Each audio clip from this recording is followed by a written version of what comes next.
o Mauro Cid, perdão, fez isso, fez aquilo, e que o Bolsonaro não estava ciente disso, porque ele não sabia que aquilo era ou não era crime. E aqui a gente precisa remontar a introdução aqui, ó, só para lembrar o senhor Bolsonaro, o advogado dele, falar aqui da lei 4.657, de 4 de setembro, dia do meu aniversário inclusive, de 42, lei de introdução às normas do direito brasileiro. Olha o que diz o artigo 3º, ó, ninguém se escusa de cumprir a lei, alegando que não a conhece. Ou seja, ele não pode alegar que não sabia que isso era crime, sendo que ele sabia que era crime, e ele não pode falar que ele não sabia que era crime, porque o Mauro Cid fez algo contra a vontade dele sendo crime. Porque pelos diálogos que a Polícia Federal tem acesso, ele não só era ciente de tudo isso, como ele ficou hospedado na casa do pai do Mauro Cid, para poder dar ali validade e recebimento de algumas quantias. Outra coisa, o Patek Philippe que saiu do Brasil, que entrou no Brasil, que a gente não sabe, sem nenhum tipo de registro, os kits também que a gente sabe já que tiveram entradas no Brasil e que não foi registrado,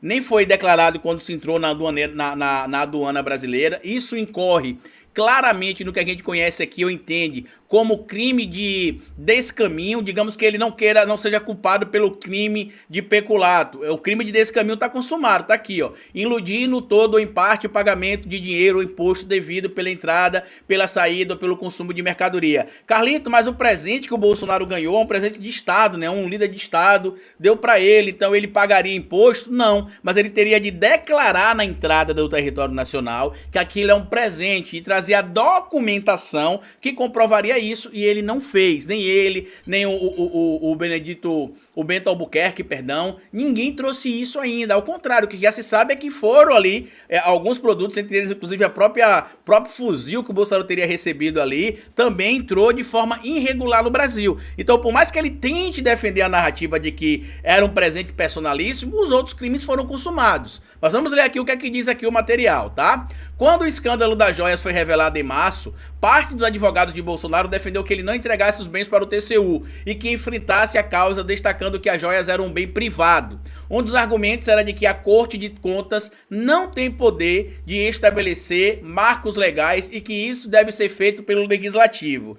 Em paralelo, o senador Flávio Bolsonaro tem afirmado que o Congresso precisa estabelecer leis sobre presentes dados a presidentes. Então vamos lá, já que ele acha que o TCU não tem essa credibilidade de enaltecer ou de criar esse entendimento, por que eles espalharam mentiras sobre os containers de presentes que o Lula teria ficado?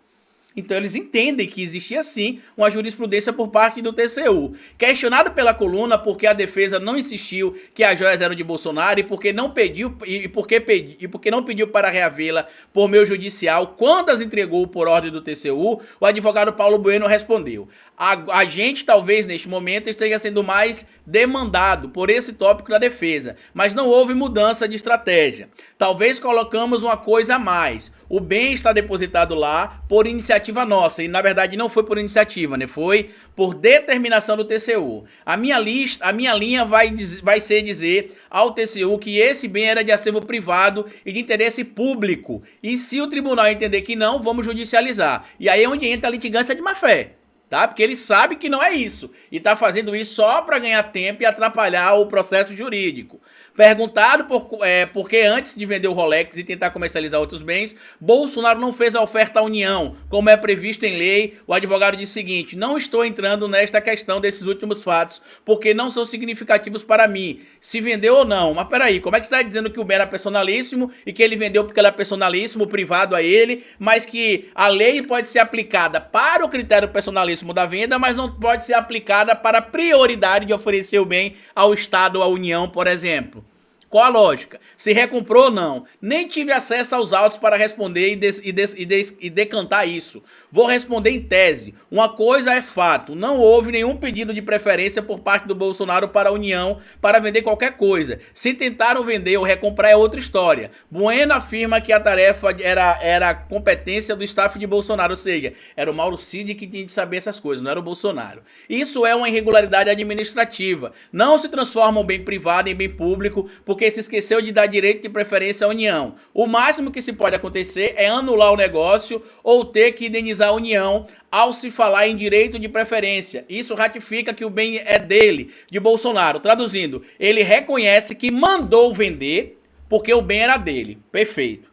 Só que aí, digamos que por um milagre, né, jurídico, alguém entende também que esse bem era dele, perfeito?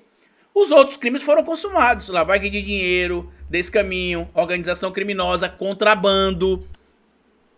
Tudo isso está claro. Eu vou deixar inclusive para vocês o que diz ali a lei de lavagem de dinheiro, só para vocês saberem aqui qual que é a lei. A lei 9.613 de 98, no artigo 1º, inclusive está aqui bem claro, para vocês acompanharem. Ó. Ocultar ou dissimular a natureza, origem, localização, disposição, movimentação ou propriedade de bens, direitos ou valores provenientes, direto ou indiretamente, de infração penal. Ou seja, dá para entender claramente que se teve ali no início ainda da chegada dessa joia ao Brasil, o crime de descaminho, quando o bem não foi declarado na entrada do Brasil, e também teve o crime de descaminho no dia 30 de dezembro, quando ele se evadiu do Brasil e também não declarou que ele estava levando esse bem. Então, até onde a gente sabe, na melhor das hipóteses, o Bolsonaro conseguirá se livrar, na melhor, que pra mim é impossível, mas vamos seguir a linha de que na melhor das hipóteses ele se livra ali do crime de peculato, e o crime de contrabando, e o crime de descaminho, e o crime de lavagem de dinheiro, e o crime de organização criminosa. Será que o advogado vai conseguir desmontar essa tese? Pra mim não. Inclusive a própria autoridade do Exército já trabalha inclusive com a questão do Bolsonaro ser preso. Já tá bem claro aqui, inclusive, vários portais publicando isso, o próprio Exército já reconhecendo aqui que o Bolsonaro provavelmente será preso. A gente vai fazer um vídeo mais à frente para vocês sobre isso também, falando sobre essa questão. Mas tá aqui, ó, a própria cúpula do Exército, coluna da Bela Megali também, tá aqui, ó, avaliação da cúpula militar sobre a possível prisão do Exército. Eles entendem que o Bolsonaro vai acabar sendo preso. Por quê? Porque não dá para trazer esse entendimento de que não, é uma interpretação, não, mas é a lei. Não, tá claro o que tá acontecendo.